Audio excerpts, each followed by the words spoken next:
Ésaïe chapitre 11, verset 1, il dit « Puis un rameau sortira du tronc d'Isaïe, et un rejeton naîtra de ses racines. » Verset 2. L'Esprit de l'Éternel reposera sur lui, l'esprit de sagesse et d'intelligence, l'esprit de conseil et de force, l'esprit de connaissance et de la crainte de l'Éternel. Verset 3. Il respirera la crainte de l'Éternel. Il ne jugera point sur l'apparence. Il ne prononcera point sur un oui-dire. La Bible, dans Ésaïe chapitre 11, nous donne ce que nous appelons dans l'environnement de l'Église cette manifestation ou les 7 esprits de Dieu. Alléluia. Maintenant, quand nous parlons des 7 esprits de Dieu, nous ne parlons pas de 7 esprits différents. Alléluia. Nous parlons de la manifestation complète de l'esprit. Car le nombre 7 dans le royaume de l'esprit est un nombre prophétique pour la perfection, la plénitude et l'achèvement. Alléluia. Il a utilisé 7 jours pour créer l'homme. Le 7e jour, Dieu s'est reposé. Alléluia.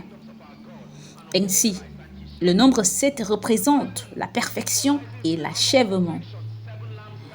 Le 7e ange, dans Apocalypse chapitre 11, verset 15, sonna de la trompette et il y eut dans le ciel de fortes voix qui disaient « Le royaume du monde est remis à notre Seigneur et à son Christ. Il régnera au siècle des siècles. » Donc, 7 symbolise le nombre de la perfection. 7 agneaux, 7 chandeliers, alléluia, 7 manifestations prophétiques de l'Esprit. Et alors, la Bible nous dit l'Esprit du Seigneur. Qu'est-ce que l'Esprit du Seigneur ici? L'Esprit du Seigneur signifie, le mot Seigneur ici se réfère à l'esprit de domination. L'Esprit du Seigneur parle de cette dimension de l'Esprit Saint qui positionne votre esprit d'une manière ou d'une façon que vous commencez à manifester dans la puissance et l'autorité du royaume. Ça, c'est la dimension de l'Esprit Saint qui fait que la parole de Dieu commence à œuvrer en vous et vous commencez à opérer dans une dimension de l'autorité appelée exousia. La capacité de se lever et de légiférer en faveur du ciel. Alléluia. Il y a une opération de l'Esprit qui est vivifiée et frônée dans votre personne, qui vous fait comprendre la parole de Dieu, vous amenant à une position où vous commencez à comprendre vos droits et vos privilèges dans le Christ. Vous me suivez maintenant et vous commencez à voir qu'il m'a donné l'autorité sur les serpents et les scorpions. Et c'est la manifestation de cet esprit qui fait que cette dimension de la parole agisse en vous, afin que vous puissiez vous lever et décréter et déclarer. La Bible dit, tu décréteras une chose et elle sera établie et la lumière brillera sur tes voies. Alléluia. Daniel chapitre 11 verset 32 dit, mais le peuple de ceux qui connaîtront leur Dieu se fortifiera et fera de grands exploits. Donc, il y a une manifestation de cet esprit qui s'appelle l'Esprit du Seigneur. L'esprit de domination. L'opération du Saint-Esprit qui vous fait marcher dans d'immenses domaines d'autorité et de puissance. Et il y a beaucoup de croyants qui y ont eu accès.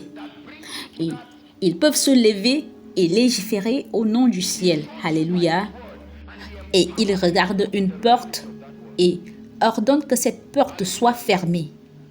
Et la porte est fermée. Et ils peuvent regarder une situation et ordonner à la situation. Et elle s'ouvre. Commander l'autorité au-delà des frontières.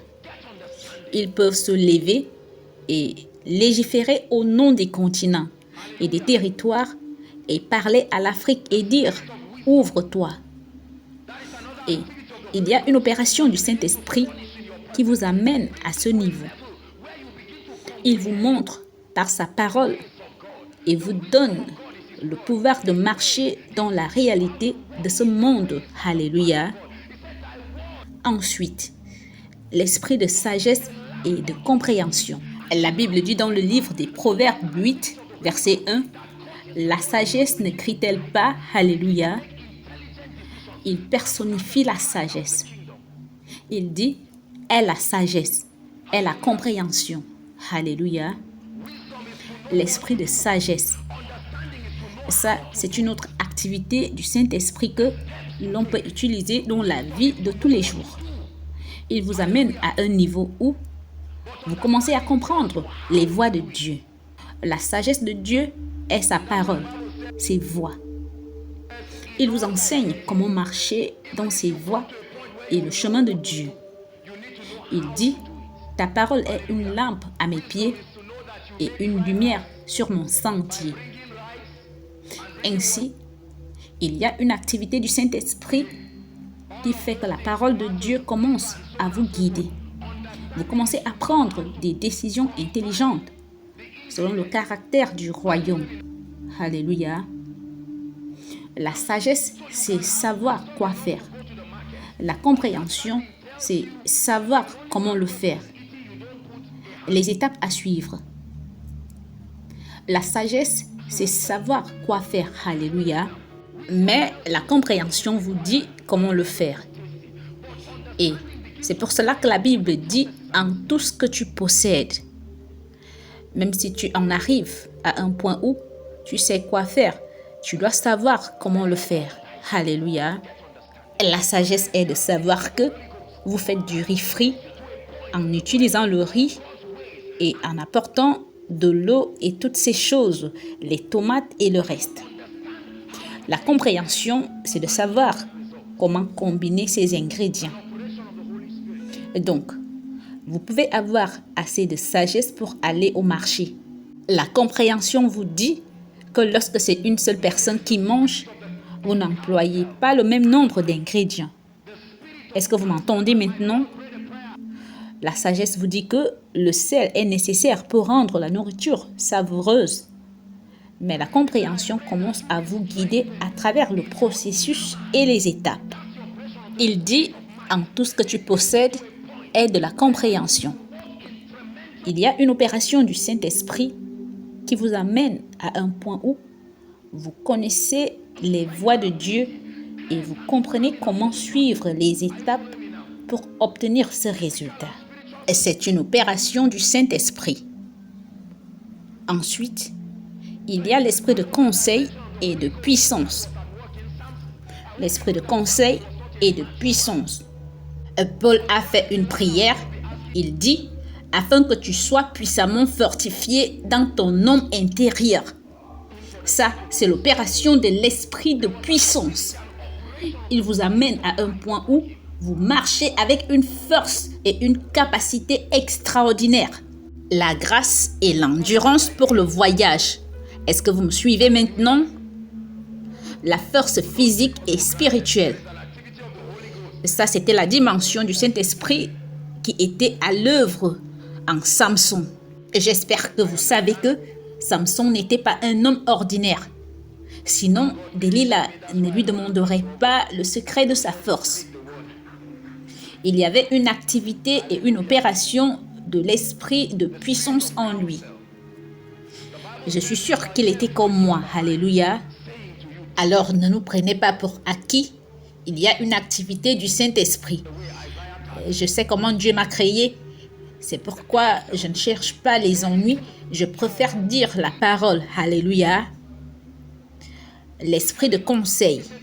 La Bible dit, tes oreilles entendront derrière toi la voix qui dira, Ésaïe 30, voici le chemin, marchez-y. Le conseil de l'esprit. Votre intellect est une dimension de la connaissance. Alléluia.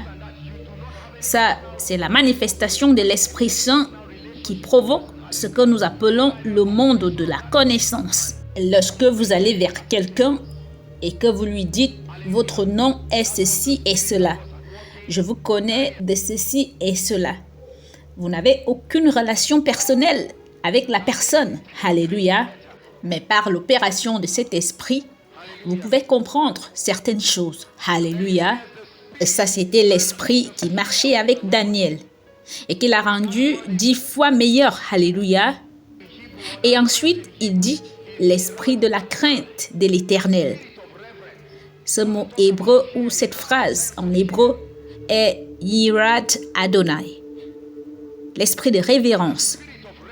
Il ne parle pas de crainte dans notre contexte de la peur, mais de l'esprit de révérence. Il y a une activité du Saint-Esprit qui vient sur vous et qui vous fait le révérer. Ainsi, après avoir pensé « je suis l'ami de Dieu », vous arrivez à un point où vous pensez que vous commencerez à vous frotter à Dieu. Et alors, l'esprit de révérence vient sur vous. Ésaïe a eu cette manifestation dès le premier chapitre. Il a commencé à prophétiser et au chapitre 6, il dit « L'année de la mort du roi Osias, je vis le Seigneur assis sur un trône très élevé, et les pans de sa robe remplissaient le temple. Il y avait une transmission de l'esprit de révérence. » Alléluia. Et c'est une manifestation que beaucoup de gens dans l'âge de l'Église n'ont pas. C'est la raison pour laquelle les gens peuvent corrompre et tricher dans l'Église. Les gens peuvent faire toutes sortes de choses. Et vous vous demandez, est-ce que ces gens craignent-ils vraiment Dieu? Pourquoi ne dites-vous pas, est-ce que ces gens ont-ils la connaissance? Craindre Dieu. L'esprit de révérence. L'on arrive à un point où l'on ne croit pas seulement en Dieu, mais on le respecte. Alléluia.